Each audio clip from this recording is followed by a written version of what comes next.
Bonjour tout le monde. Dans la vidéo précédente, dont voici l'affichage pour ceux qui ne l'ont pas encore vu, nous avons révélé que la langue amazigh est condamnée à disparaître, vu le rythme avec lequel elle recule, de par le rétrécissement de son espace géographique et de par le nombre de ses locuteurs en décroissance permanente. Et nous avons vu aussi les raisons qui expliquent ce recul, que ce soit celles qui sont liées aux problèmes institutionnels, celles qui sont liées au poids du discours religieux et celles qui sont liées aux Amazirs eux-mêmes. Et la question qui se pose maintenant est celle de savoir si la langue amazigh pourrait être sauvée. On l'expliquera après ceci.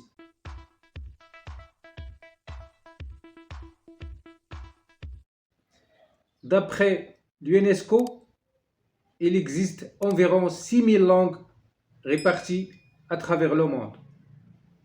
Mais beaucoup d'entre elles sont menacées d'extinction. Et la langue amazigh, malheureusement, n'est pas à l'abri de cette menace. Et si rien n'est fait dès aujourd'hui, et si une sonnette d'alarme n'est pas tirée, ceci aboutira à la disparition pure et simple de cette langue multimillénaire et avec elle toute une culture. Car la langue, c'est l'expression d'une culture et c'est le vecteur de pensée et de manière de voir le monde. Une langue peut disparaître pour deux raisons. Soit parce que tous ses locuteurs sont morts ou massacrés suite à une guerre, une catastrophe naturelle ou une épidémie, soit tout simplement, et c'est le cas des Amazirs, les locuteurs abandonnent leur langue au profit d'une autre langue. Car il faut reconnaître que nous avons tous tendance à être plus à l'aise en la darija, et ceci ne concerne pas seulement les grandes villes, mais il concerne aussi les villages les plus isolés qui étaient purement amazigophones il y a une dizaine d'années et qui se convertissent progressivement en la darija.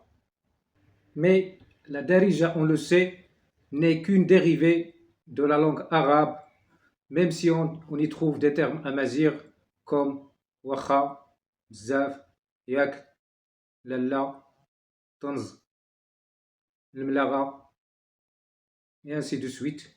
Mais l'ossature reste toujours arabe, notamment avec l'adoption officielle de la langue intermédiaire qui ne vise qu'à filtrer même la darija des mots amazirs qu'elle contient.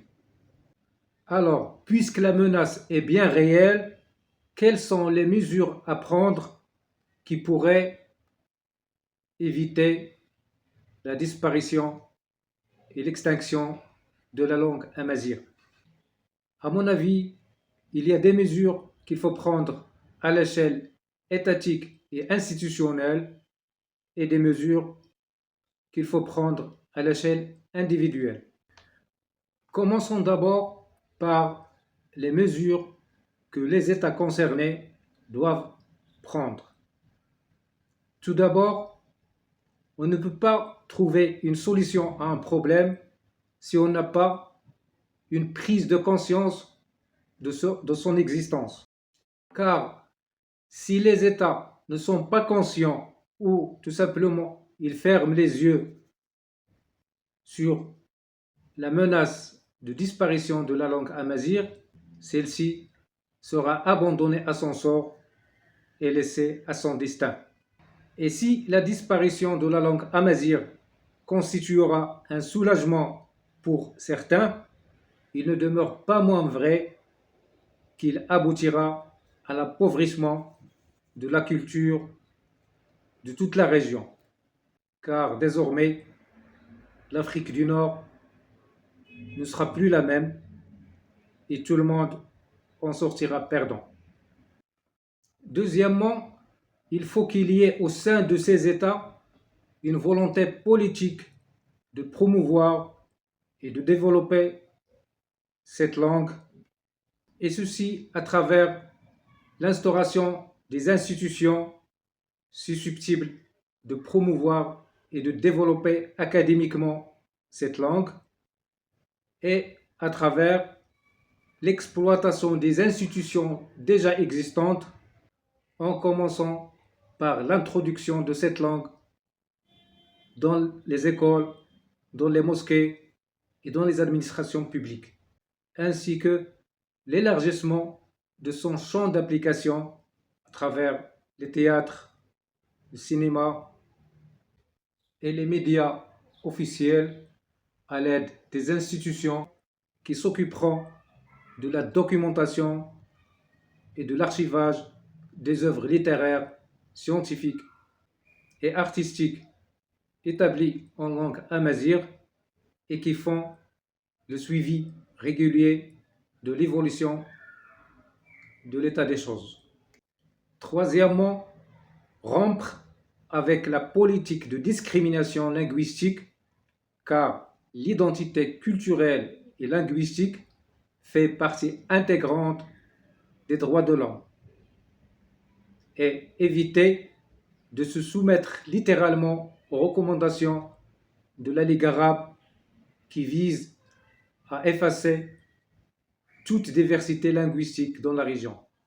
Ainsi, faut-il tenir compte des spécificités de la région nord-africaine en menant une politique culturelle valorisante qui non seulement met en exergue ce qui est, mais aussi et surtout mettre en ligne ce qui doit être à travers la modernisation des outils de travail au sein de tous les aspects de la culture amazigh, que ce soit dans le domaine musical, théâtral, cinématographique et ainsi de suite, pour les faire sortir du stade archaïque et les mettre au diapason des exigences actuelles et modernes, et effacer l'image stéréotype et l'étiquette qu'on essaie toujours de coller à la culture amazigh en tant que culture des montagnes. Passons maintenant aux mesures qu'il faut prendre à l'échelle individuelle. Il y a d'abord la prise de conscience. Si ce point s'applique à l'échelle des États, il s'applique aussi à l'échelle individuelle. Car si les Amazirs ne sont pas conscients que leur langue court le risque de disparaître, personne ne s'en préoccupera à leur place. Deuxièmement, il y a une règle d'or qu'il faut retenir. C'est que une langue qui ne se pratique pas quotidiennement est vouée à disparaître. Les Amazirs sont donc appelés à privilégier la communication avec leur propre langue, en commençant par l'utiliser à l'échelle familiale pour assurer la transmission de cette langue aux générations naissantes. Ensuite, ne pas hésiter à l'utiliser dans les espaces publics, que ce soit dans les souks, dans les bus, dans les mosquées ou même dans les administrations publiques. Troisièmement, et c'est le point le plus important, c'est celui de la documentation, car ce point a toujours constitué le point faible des Amazirs. Je ne connais pas à travers toute la planète une culture aussi ancienne que la culture amazigh, notamment après la découverte de la squelette humaine la plus ancienne au monde, à Jebel Irhoud, qui fait que l'homme amazigh est le père de l'humanité jusqu'à nouvel ordre. Mais malheureusement, les traces scripturales qu'ils ont laissées sont minimes à cause de l'absence de la documentation. Car même si les Amazirs possèdent une langue bien structurée en termes de grammaire, de vocabulaire et de tous les atouts qui font de la langue amazigh une langue vivante, ils n'ont jamais pris la peine de documenter leur culture avec leur propre langue. Exception faite de certaines écritures et dessins archéologiques ou de certains symboles illustrés sur les bijoux et les tapis. Si la documentation et l'archivage relèvent des compétences des États, les élites amazighs sont aussi responsables. Ils sont appelés à écrire et à documenter leurs œuvres en langue amazigh, puisque c'est le seul moyen qui vous permettra de laisser une trace qui témoignera de votre passage. Car, comme on dit toujours, les paroles s'envolent, les écrits restent. Quatrièmement, moderniser les outils de travail, notamment dans les domaines artistiques et médiatiques, pour pouvoir accéder à la mondialisation. Seulement, la modernisation est à prendre avec précaution, car il faut savoir moderniser sans toucher à l'esprit des choses. Beaucoup d'artistes, par exemple, dans le domaine musical, ont réussi à faire la fusion des rythmes locaux avec les rythmes modernes. Et j'étais très heureux aussi de constater que le chat GPT admet la langue amazigh. Je salue de passage tous les gens qui œuvrent dans ce sens. Telles sont, à mon avis, les mesures à prendre pour sauver la langue amazigh et la transmettre aux générations futures. Beaucoup de langues à travers le monde ont été sauvées de cette manière, que ce soit en Europe, en Australie, en Amérique ou en Asie. Le dernier exemple, celui de l'hébreu, qui était sur le point de disparaître, mais les politiciens ont pris toutes les mesures nécessaires pour la sauver et l'intégrer dans tous les domaines, y compris le domaine technologique. Donc, la disparition d'une langue peut ne pas être une fatalité si une volonté politique existe pour la sauver. C'est ainsi que s'achève cette vidéo. Si vous estimez qu'il y a d'autres mesures à prendre pour sauver cette langue noble, laissez-les-moi dans les commentaires. Je serai ravi d'interagir. Et pour ceux qui ne se sont pas encore abonnés, c'est le moment de le faire.